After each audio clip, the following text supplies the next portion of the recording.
Welcome, everybody. I'm Dr. Nadia Batawi, and today I am so happy to be joined by Carol Hink. Carol is an entrepreneur and a consultant specializing in helping startups and their founders create, implement a culture of well being. So basically, she helps them create a place that employees love to work at. Welcome to the show, Carol. I'm so happy that you can join me. Can you please share with us some about of your bio? Hi, thank you so much, Nadia, for having me, and I'm very excited to talk about this, and welcome to everybody who's joining us. And yeah, I've been in marketing communications for 2 decades, and have primarily worked with small businesses, medium businesses, all with growth orientation and startups. First in Southern California, and then up here in the Bay Area. And I made a pivot, like a lot of people in this great reshuffle last year. And mine was a forced pivot because I was laid off, but I was also going through burnout. And all of that combined to become this catalyst for what I'm doing now. And that was, like many of us, we saw there is a problem. The workplace is broken. Mm-hmm. And I wanted to be part of that solution. And that's why I started this business. And I'm very excited to work with organizations to help make that transformation, because there's no going back. There's just no going back to the old way. And exactly. So we can create this future of work together, right? That's awesome, especially over the past 2 years. If we learned anything, we've learned that culture in the workplace is so important. And with what's called the Great Resignation, the cultural aspects of within organization has moved up the priority list for leadership. And that's because it costs companies a lot of money. And I'm sure you have a lot of stats to share that there were over 4.3 million people voluntarily quit their jobs as of December 2021. Up to 50% don't want to go or not interested in returning to a traditional jobs in the coming 6 months. And I'm sure it costs a lot of money for companies with the higher turnover. So it is a very important topic. Why for tech companies and startups? Because they have this unique opportunity to build a strong foundation instead of fixing a problem. And that's going to take us to a fun fact about an exercise that really stood out to me about team building. It's called the Marshmallow Challenge. I don't know if anybody heard of that. Please put yes if you did in the chat. And also, if you could put live or recorded in the chat so we'll know whether you're watching us live or on the recorded session. So yeah, you want to tell us about the Marshmallow Challenge? Yeah, I know. Here we are. It's 9:00 my time in California, and we are talking about marshmallows and spaghetti. And it is one of the best stories. And they set out to do an experiment to see about team building, as you said. Mm-hmm. And so there was a set amount of spaghettis, and about 20, yeah. About 20. And then the idea was to have, correct me if I'm wrong, right, the marshmallow on top.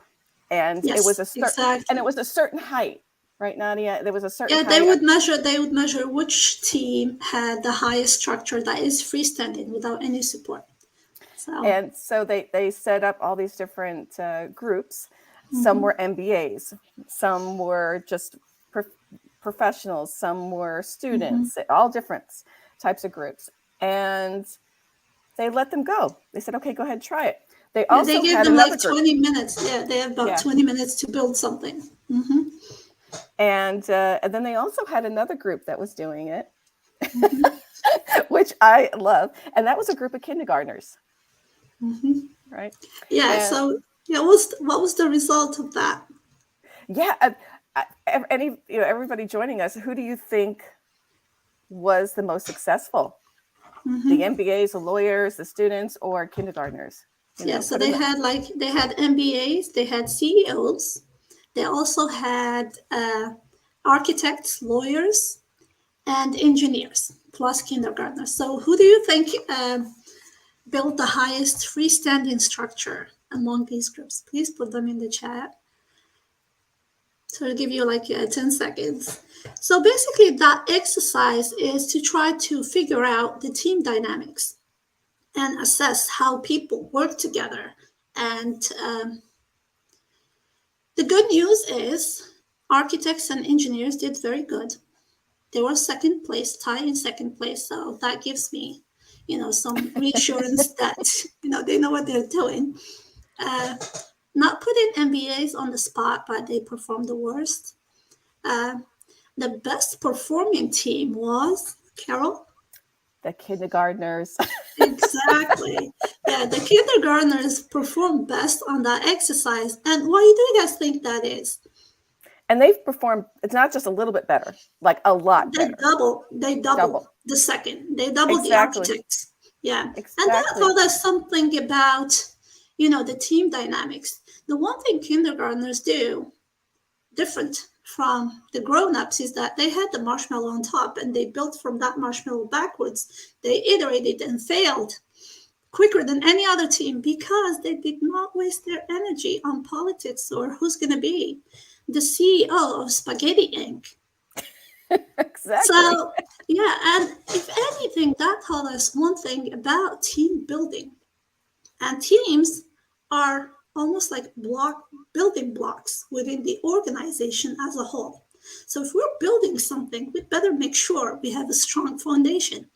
And that's why we gave this exercise, which is going to be, part of the bigger structure, which is the culture of the company.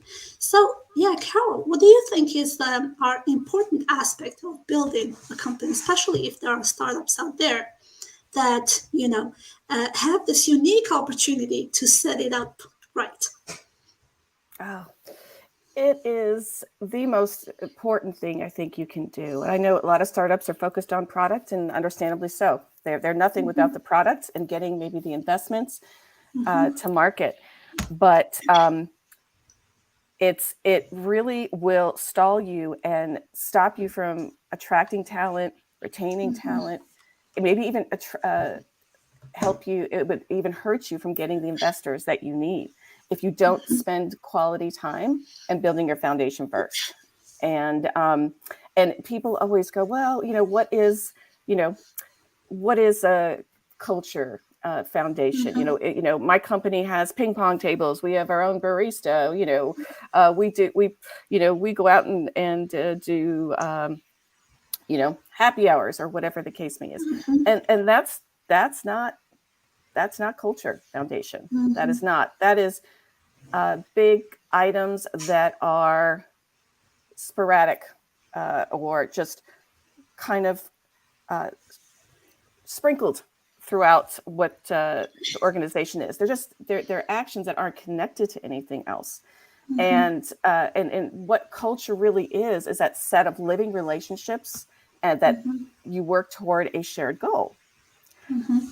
And within that culture foundation, you also have a culture code, which is the do's and the don'ts of how to work together, what's acceptable, what's not. So just to kind of give a background of what I'm talking about as culture-wise. And, in creating a strong foundation, it is not something that is just the HR responsibility. And a lot of startups don't even have HR yet. They might just be outsourcing at this point. So it is not an HR responsibility. It really is a co-creation between all the stakeholders. And it has to come from the founders or the CEOs first. It has to come top down, because if they do not believe in it, do not buy into it, do not value it, then any action anybody else takes is for naught. It's not going to go anywhere. And sorry, go ahead. Yeah, so what would be, we've seen so many people over the past 2 years, resign for one reason or another. And especially for caregivers, up to 90%, they responded that they care. Culture is a big deciding factor in their job search or staying in a job. Um, what do you think are the signs that you are in a troubled culture? If you Mm, are still there, or even if you're interviewing for a job, what should you be looking for to get to gauge that? And we did ask the audience mm-hmm.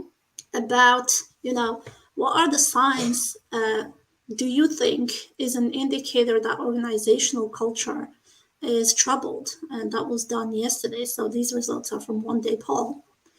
And up to 38% said that lack of trust and afraid to speak was one reason. The second one was high turnover. So watch out if there is a high turnover in a company. This Mm-hmm. could be a red or an orange or a red flag even.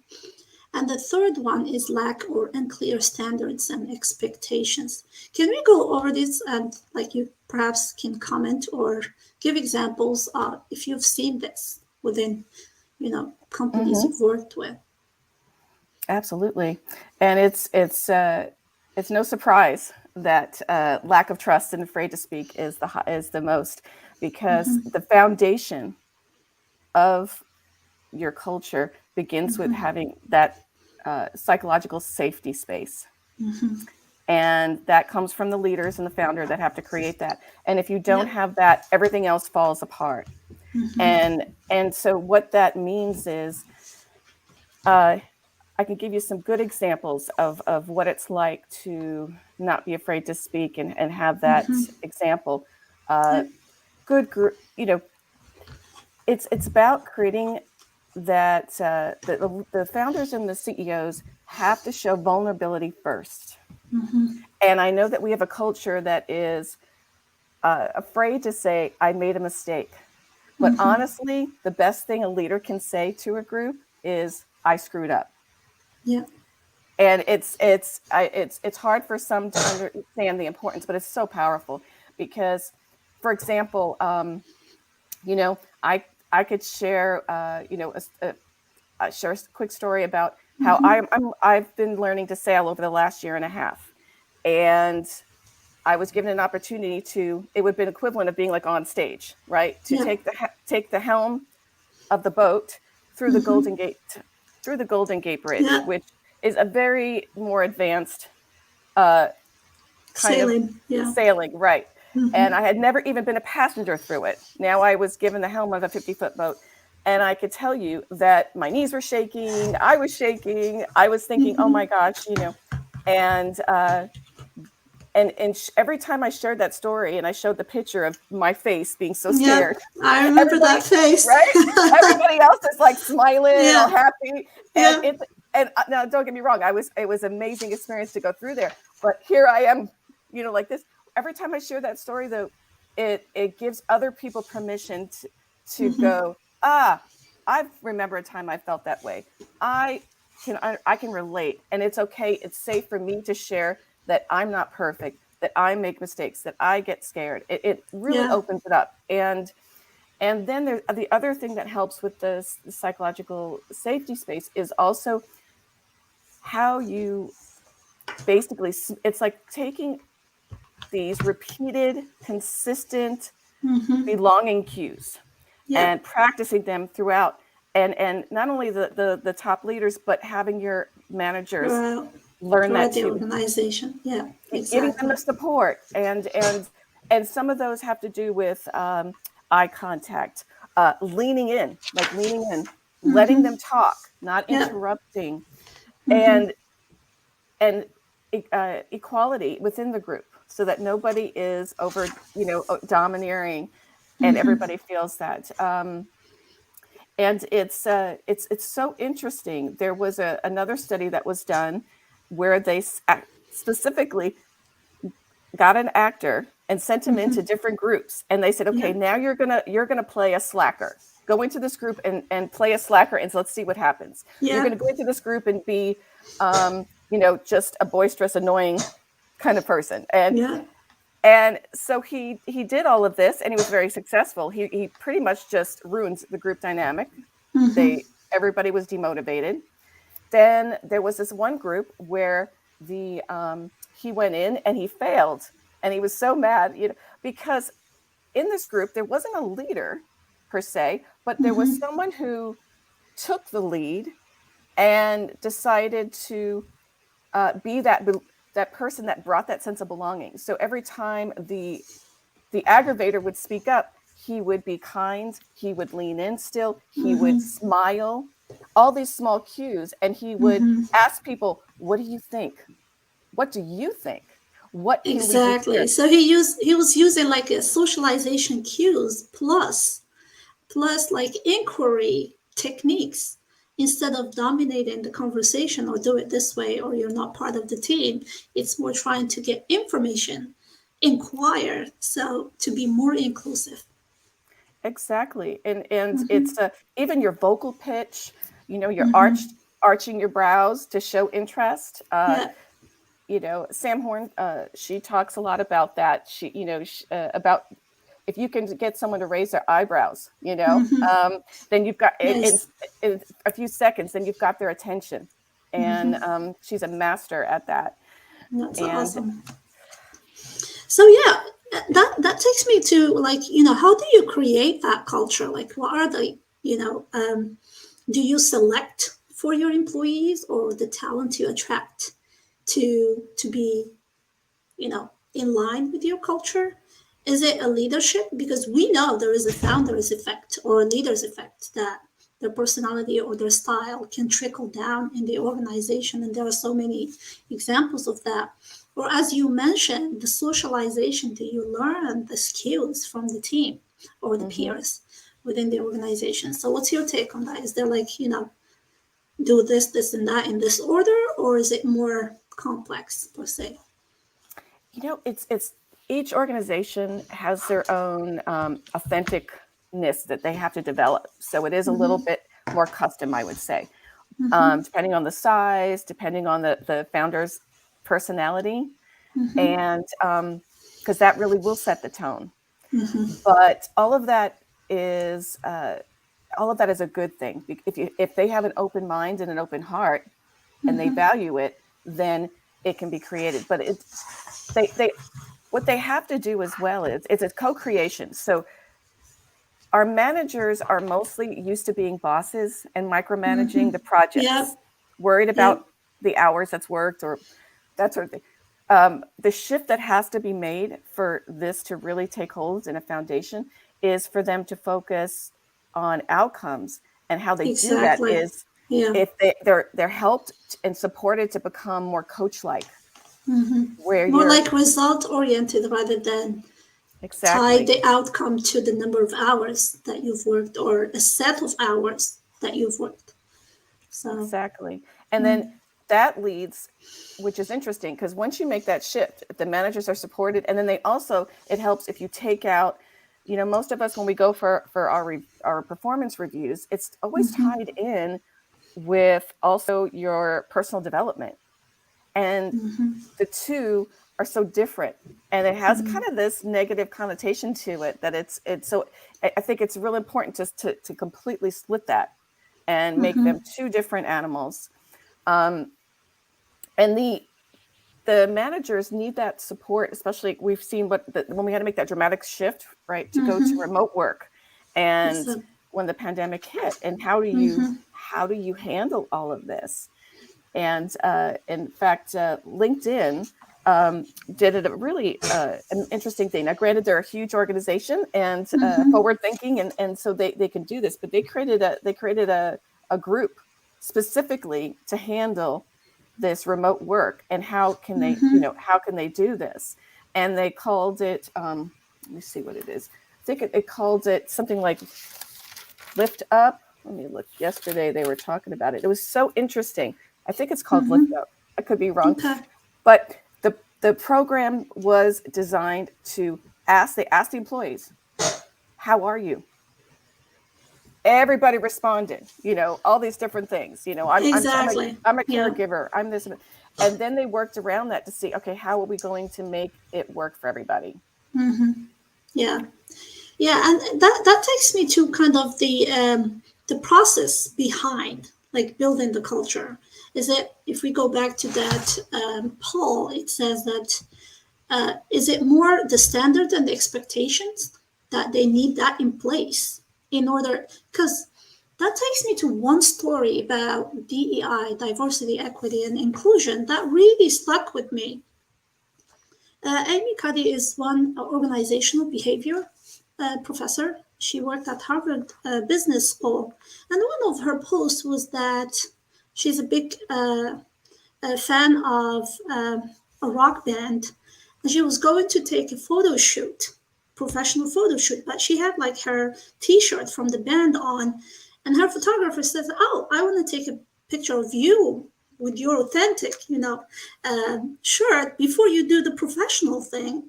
And she had this post about, "I can bring myself to work. I'm so glad I can bring myself to work." And there was a rebuttal from another psychologist who was African American. And the story she was telling, it was about being invited to a Halloween party. They were like, "Yeah, come as you are." And little did she know that there was a contest for the best costume in that party. But she didn't even have the costume on to be eligible to compete in that party. So if we can kind of correlate to the workplace, you need to have clear, you know, boundaries and expectations that are required within the workplace in order for you to be competitive. It's easy for the dominant group to say, "Yes, bring yourself to work, you're inclusive." But if there are no boundaries, and that goes for expectations and rewards, and it has to be across all levels of the organization, it's not going to happen. Because the organization needs to have those systems in place in order for, especially for minority groups, to thrive. And we know lack of diversity is a big detriment to businesses because you're missing out on different point of views of your target customers. So that really struck with me that, so I think it's important for building effective teams, and which is the building block of organizations, is to have those clear standards and expectations. Again, it needs to align with the vision of the organization, because, or else it's, if it doesn't match. And one company that really embodies that, culture thing is Southwest Airlines. So I don't know if anyone among our audience here watching us live traveled with Southwest Airlines. Have you? I know they have a big presence in California. So they have this unique, very unique experience they offer, and standout culture.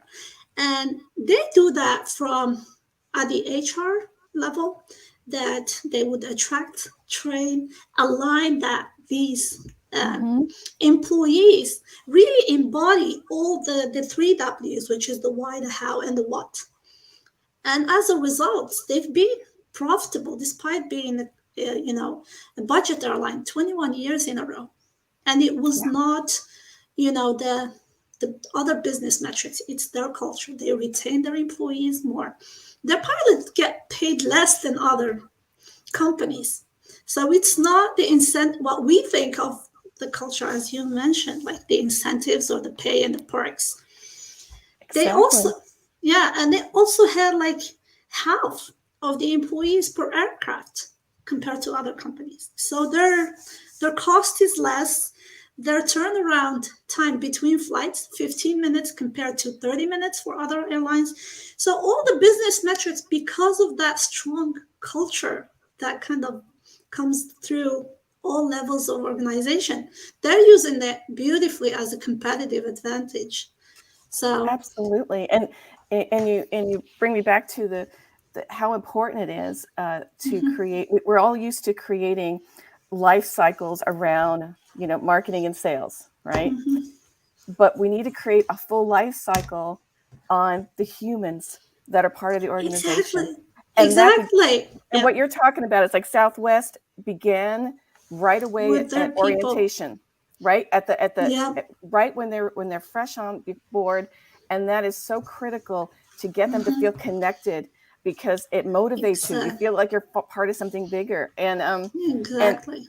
and it's part of, you create a culture code that tells you Mm-hmm. this is how we work. We're respectful. We don't interrupt. We don't send any emails after 6 p.m. Whatever you decide as an organization, you have Mm-hmm. these rules, and then you reinforce them in a very positive way. But capturing that beginning part, you remind me of another story of this Mm-hmm. very, very successful call center. Mm-hmm. And they were doing everything right. They were paying above market to their people. They had all the ping pong tables. They had the free food and the barista, and they paid for transportation, and they treated their employees well. And yet Mm-hmm. they were losing 50 to 70% a Oh year wow. of their employees. And they thought, what are we doing wrong? We're Mm-hmm. textbook. We're doing everything Yeah. right, what we think. Yeah. And so they brought in some consultants to help them kind of figure this out. So Mm-hmm. they ran a couple of different groups to try to see. So on the orientation day, Mm-hmm. they broke them up into different groups, and one group did the regular orientation, and they added an hour to that group, and they said, okay, we're going to tell you how great we are. We're going to Mm-hmm. bring in like the Yeah. superstars employees of the companies, and they're going to share how great they are. Mm-hmm. And and then we're going to ask you how you feel about us as a company now. Mm-hmm. And then they had the other group. Oh, and sorry. And at the very end of that, they gave them the typical fleece jacket, sweatshirt with the Yeah. company The embroidered in logo. it. Yeah. Mm-hmm. And so the other group, they did the same hour training, but for the second hour, they said, we want to talk about you. So, Mm-hmm. what made you thrive at other places of employment? What made you Mm-hmm. happy? Oh, if you were on an island and you had to use your skills to, save Yeah. yourself, and what would they What be? do you do? Yeah. And, they didn't talk about the company at all. They talked about the Mm. employee. Then they gave them the fleece hoodie with the embroidered name of the company, like the other group, but they added their first name to So they had a embroidery. sense of belonging to the company from the get-go. Yep. And it Yeah. was like they said it was like 7 months later, and it was over 200% like that group stayed with the company Mm-hmm. versus the first group. And it just Yeah. goes to show that, and don't stop there. You can create a great onboarding program, but it's Yeah. also to continue that feeling, that sense of belonging throughout the whole life stages of the employee. Exactly. That reminds me of Trader Joe's. I'm sure a lot of people here in the US are familiar. If you have a Trader Joe nearby, when you go, the experience that you feel the culture is different and Mm-hmm. that employees are more engaged and they go above and beyond. And again, that onboarding, that training, and it starts with your people. Business is by the people for the people. So take care of your biggest capital, which is your human resources, your employees, and then they will take care of the bottom line in business, your customers and what have you. And I think flexibility, the other thing that really stood out to me is that from that poll, and that confirmed a lot of studies, is that psychological safety. Mm-hmm. That how do you provide that safety that the people can not only do the job, but they feel they are part of a bigger purpose, of a bigger vision that they will put in 150%. Oh, Is and it sorry, go ahead.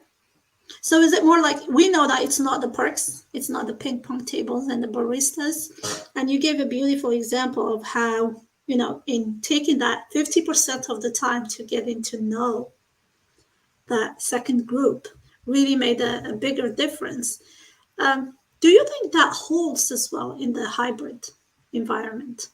Because a lot of people have been working remotely, and we know somehow it's not going to go to the pre-pandemic, status quo. Exactly.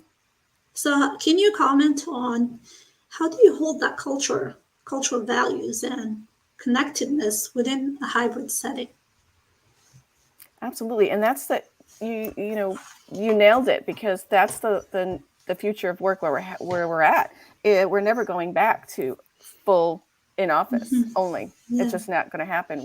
There's Yeah. always going to be some aspect. Hybrid's here to stay, and so there are so many experiments going on about how to make that work. And one of the key things that keeps coming up, though, is that there is a necessity for employees to come into the office periodically, because as social animals, we need that connection. Yeah. And so it can't be 100% remote, and and it's up to the company and their personality and their culture what makes sense. If it's one day a week or it's one day a month, something that reconnects, because social proximity is something that is just innate in us as human beings. And literally, the Spurs coach, Popovich, uses this all the time. He goes around to his players and he'll put his hand on their shoulder, on their elbow, or just all these little social cues make us feel like it's safe. Yeah. And so there's going to have to be some customization at organizations to figure out what makes sense for them. But I think that is important. And then doing that periodically will help continue that connection. And there's going to be creative ways to do it online as well. And one of the announcements that came out 2 weeks ago was a lot of the companies are saying and making the big announcements of we're going back to the office in April. We're going this, and this is what we're going to do. We're only going to go back, 2 days a week, or and one of the examples that I really liked was from the CEO of Gravity Payments. And he said, here's my policy. I don't care what you do what you want. And he said, as the CEO, all I care about is outcomes. And that, of course, resonated really well, with his employees, because now, going back to what you're talking about, it gives everybody permission to feel like I can still belong. And if my day isn't straight 9 to 5 because I have children that I have to take care of, or I have other obligations, or I work better in the afternoons, and as long as the outcome gets done, then I'm still part of the group. And that as a human, that sense of belonging is there. You feel good. You don't feel guilty. And if your manager is being more of a coach and not a micromanager, because they're looking at outcomes versus time, then everybody feels good. Exactly. And a lot of people, they leave their bosses or their managers rather than the work. So do we need to put effort in training the managers or the middle management, because they are the link between, that vision and the day-to-day processes that make things happen. Exactly. If we circle back to, especially they need to be facilitators instead of you need kind of to have clear expectations, have the reward system that includes not just the monetary or the perks, but what the employees value. That's called the balance. Some people would be happier with more flexibility and maybe lower pay for depending on the stages of life. Having those clear expectations and give them what they need to get the job done. So it doesn't matter whether they do it at home or they do it at midnight or do it the time that works for them, as long as the outcomes and the goals are clearly stated. And then you will have accountability. And that accountability needs to be, clear across all the organization. You should have systems in place that if there are problems, you can track them early before they become, a crisis mode. And then you have to bring in someone from outside, most likely, depending on the size of the organization, to find what the problem is and how to make it better.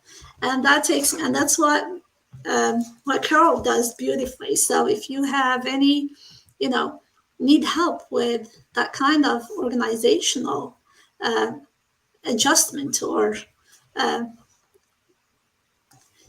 not change, but more improve the organizational culture, you can go to Carol's LinkedIn featured section, and you can book a strategy call, a 30-minute strategy call with her.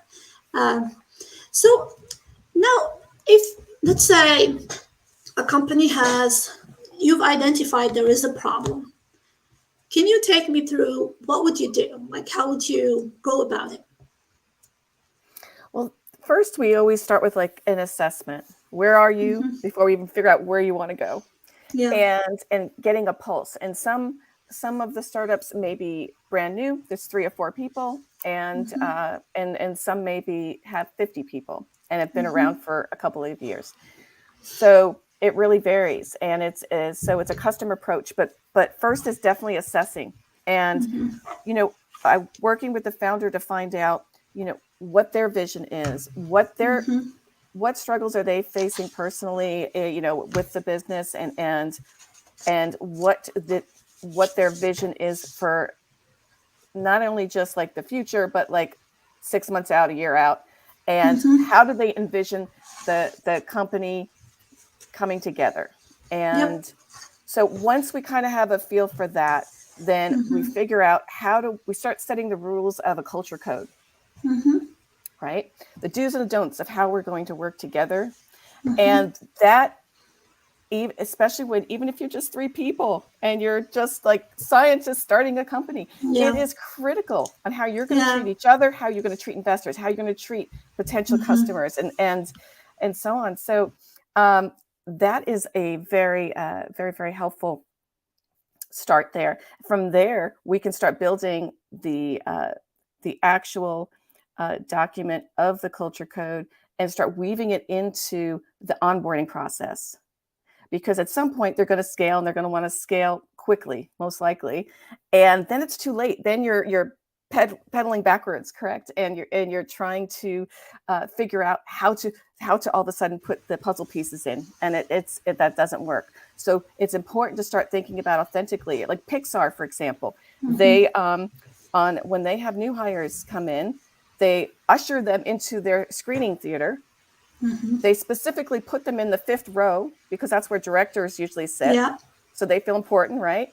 Yeah. And then they tell them, whatever you were before, you're now a filmmaker, and we need you to help make our films better. And right away, people, and they could be the barista at their cafe of the company, or a director of animation.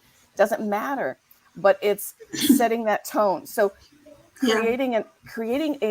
starting that life cycle and figuring out what the steps are going to be going forward. And then my goal isn't always to stay with the company, so it's usually 3 to 6 months. And what I like to set up is a culture squad, if you would, a group of employees that are passionate and about this and about maintaining the culture. And this is something that they help hold the organization accountable. And the culture is going to evolve. It's not going to stay the same. So it's important to have, and going back to what you said earlier about diversity, it's important to have this group be representative, so that everybody can feel included, and it's more effective. Yeah. And I'm going to give another example, which is like healthcare related. At the Cleveland Clinic, like in their turnaround, when they did this similar audit, what's going on to kind of make better healthcare services and turn around the whole organization. It starts from, the parking person, because they found out like that patients had, trouble finding parking, to make that first touch seamless. Same thing when you ask, a janitor, his answer is like, that's how clear the vision from the leadership is that he's not cleaning the floor, he's making the environment safe so the patients will not have any infections and they will get back to health quicker. So you see, it's not the job you're doing, it's part of the bigger picture. So once you have that, you move, like you give it 110%.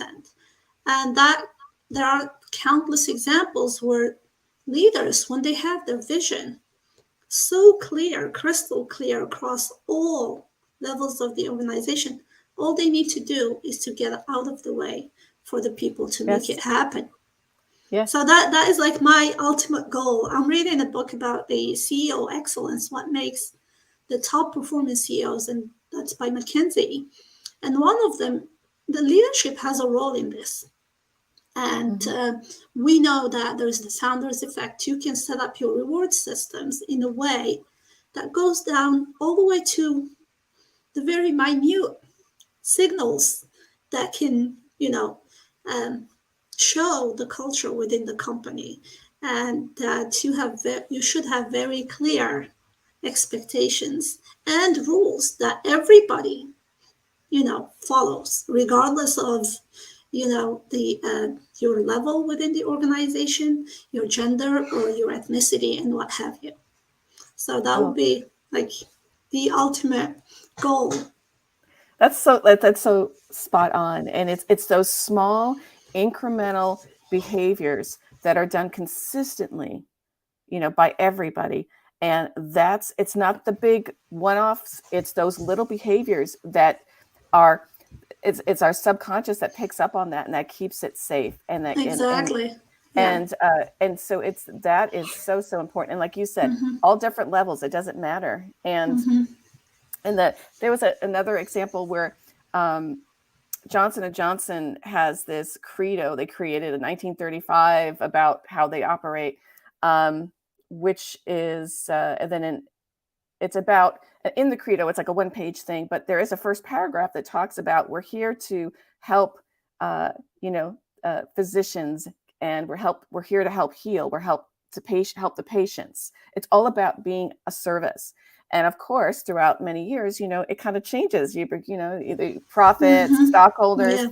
And in 1975, the president at the time said, "No one knows what this credo is. Should we still have it?" So he sets off this meeting and gets all his top managers in and says, "Spend the day, think about it. Do we change this? Do we keep this? What do we do with this credo?" And by him doing that, all of a sudden people became aware of it, and they started thinking about it, and it became subliminal in their brains that they're there to help and be of service. And that continued to do that he started having these on a regular basis, like an annual basis. And then I think it was like 1982, Tylenol had that horrible incident, right, where they had the poisonings. And this is way before cell phones, way before anything. So they were caught completely unprepared, like a lot of companies would have been. They didn't have a PR outreach. They didn't have a system in place for recalls. They didn't have, they had nothing. And what held them together, though, was the fact that since 75, they've been talking about the credo. It's been on everybody's mind. The credo is about being helpful. So when the FDA said, you only have to recall from that state, you don't have to do a nationwide, they went back to their credo as a company, and they said, no, if we're following who we are, then we have to do the right thing. So they did a nationwide recall, and within 6 weeks, they invented the tamper-proof bottles. Nice. Yeah, that reminds me of another example, Patagonia. That has a very strong brand presence. They are very pro sustainability. And they had, to the point, just to make their business decisions align with who they are, they had ad campaigns to ask the people not to buy their jackets. Oh, yeah.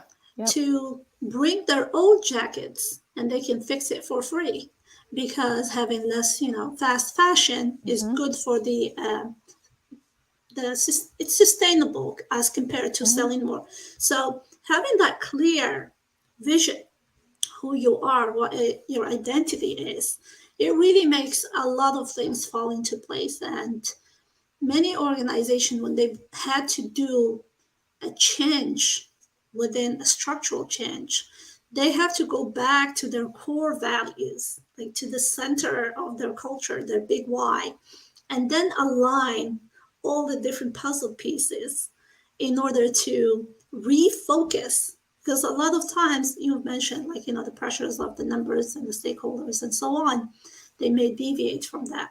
Yeah. That allows them to re-anchor and make better decisions. And culture helps a lot with that. Exactly. That is awesome. That is great to have you. Any other things that I should have covered that you are, you have a burning, thought that you wanted to share with the audience? I think, what's interesting now too is I think even though some companies may not have their culture set because they're new, but the companies that already do, I think because of the pandemic, because of this hybrid work situation never going away, I think it's one of the most important things you can do as an organization is to go back and reassess. Because like I mentioned before, it's an evolving living document that will have to grow with the organization, and things are not going to be done the same anymore. If you want to attract and retain talent, you have to make these significant changes that are, the priority of your employees, because meaning flexibility or having feeling safe to be able to grow within the organization. Those have to become a priority. So I think my takeaway would be to definitely think about what are the things that would make sense now for your company. That's awesome. Yeah, one of my favorite quotes is by Richard Branson about training and how to deal with employees is that train your people so they can leave and treat them well so they don't have to. So, and that brings us to a close. Thank you so much, Carol, for joining Thank you, us. Nadia. Yeah, I'm Nadia Boutawi. I really care about healthcare, and I thought, especially for startups and growth companies, think about the culture within your company, because we know that tech space has a lot of turnover and, to be honest, a lot of toxic culture uh, that needs to be addressed. So I was honored to bring Carol over, and I'm glad she can join me. If you need help with any cultural issues within your organization, feel free to reach out to Carol. You can go to featured section on her LinkedIn profile to book a 30-minute free strategy call. And if you need help with growing your expanding your healthcare tech into new market, you can reach out to me the same in the featured section on LinkedIn.